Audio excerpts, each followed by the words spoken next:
আসসালামু আলাইকুম, আমি আমিনুল হোসেন ফাহিম আছি।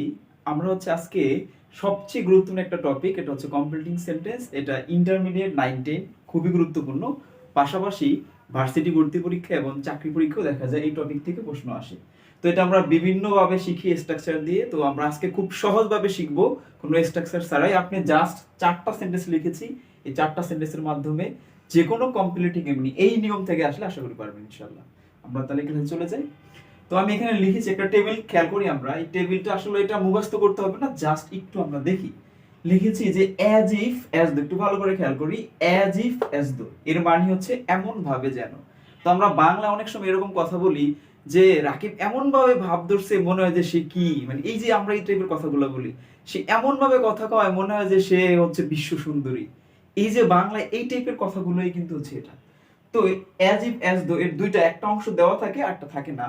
তো যদি একটা অংশ প্রেজেন্ট থাকে, এখন যারা আমরা টেন্স পাই না, কোনো সমস্যা নেই, টেন্স পারতে হবে না। প্রেজেন্ট বলতে এই জায়গায় দেখবেন যে ভার্বের অন, যেটাকে আমরা প্রেজেন্ট ফর্ম বলি, অথবা অ্যামিজারও থাকতে পারে, যেটাই থাকুক না কেন, তখন পরের অংশটা সাবজেক্ট দিয়া ওয়্যার অথবা বি টু যে কোনটা দিলেই হবে। এই যে আমি স্ট্রাকচারটা বলছি, এটা আপনি না পড়লেও হবে, আমি জাস্ট প্র্যাকটিস করে দেব। এরপরে যদি বি টু থাকে, প্রথম অংশটাতে বি টু থাকে, পরবর্তীতে সাবজেক্ট দিয়ে হেডের পরে বি থ্রি দিলে হয়ে যাবে। তো আমরা একটু জাস্ট প্র্যাকটিস করি, এগুলো কিছুই লাগবে না, আপনি সেন্টেন্সটা একটু দেখেন। যেমন আমি লিখেছি আনাম স্পিক্স অ্যাজ দো, আপনি জাস্ট ভার্বের দিকে তাকাবেন, আর কিছু দরকার নাই, এই ভার্বের দিকে। আনাম স্পিক্স অ্যাজ দো, তো আমরা জানি যে অ্যাজ দো এর মানে এমন ভাবে যেন। তো Anam speaks as though, Anam এমন ভাবে কথা বলে। এখন আপনার নিচে এখানে একটা সাবজেক্ট দিয়ে আপনি এখানে ওয়্যার দিলেও হবে অথবা বি টু দিলেও হবে। তাহলে আনাম স্পিক্স অ্যাজ দো এমন করে কথা কয় মনে হয় যে, যদি আমি লিখি যে হি নিউ, এখন বলতে পারেন এই সাবজেক্টটা কাকে দেব? এখানে আমি যার সম্পর্কে বলছি তার প্রোনাউনটা এখানে লিখবো। তাহলে হি নিউ, এই দেখেন আমরা বি টু বলছি, হি নিউ এভরিথিং, মনে হয় যে সে সবকিছুই জানে। এখন আপনি বলতে পারেন যে ওয়্যার লিখছেন, এটা দিয়ে করেন। হ্যাঁ, এটা দিয়েও করতে পারবেন। আপনি যদি এখানে বি টু না লিখে যদি আপনি এরকম লিখেন যে হি ওয়্যার এ ম্যাড, মনে হয় যে সে পাগল হয়ে গেছে। দেখেন আপনি এইভাবে করতে পারবেন। যদি আপনি ওয়্যার দেন, এটা দিয়েও করতে পারবেন অথবা বি টু দিয়েও করতে পারবেন। আমরা একটু নিচে যাই। এরপর লিখছি লুৎফর বিহেভস অ্যাজ ইফ, এর মানে সেম, লুৎফর এমন ভাবে আচরণ করে। আপনি জাস্ট ভার্বের দিকে তাকাবেন, এই স্ট্রাকচার কিচ্ছু লাগবে না। এই যেখানে এস বাই এস, এখানে অ্যামিজার, এখানে ভার্বের অন যদি এগুলো থাকে সেম আগের মতোই। দেখেন এখন আপনি একটা লিখলে হবে Lutfor behaves as if, Lutfor এমন ভাবে আচরণ করে, তার মানে হি,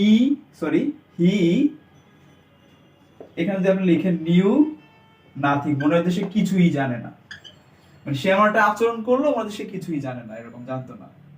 এরপরে আমরা আসি 3 নাম্বার সেন্টেন্সে, একটু দেখি। নেহা টকড অ্যাজ দো, একটু ভালো করে খেয়াল করি।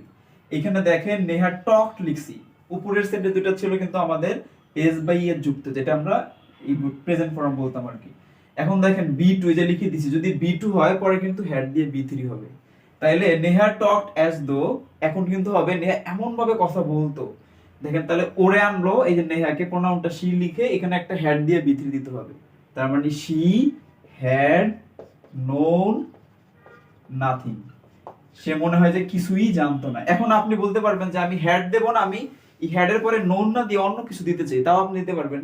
যদি আমি এখানে নোন না দেই, আপনি বিন ইউজ করেও করতে পারবেন। এটাকে কিভাবে? তাহলে she had been a miss world, ওই যে আমরা জানি যে মিস ওয়ার্ল্ড হয় প্রতি বছর সারা বিশ্বে, এরকম কি করা হয় সুন্দরীদের মধ্যে।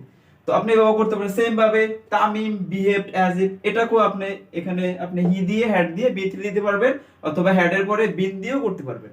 তো এই নিয়মে আপনি হাজার হাজার সেন্টেন্স এখন প্র্যাকটিস করলে হবে। তো এই স্ট্রাকচারটা দরকার নাই, জাস্ট প্র্যাকটিস করলে ইনশাআল্লাহ হয়ে যাবে।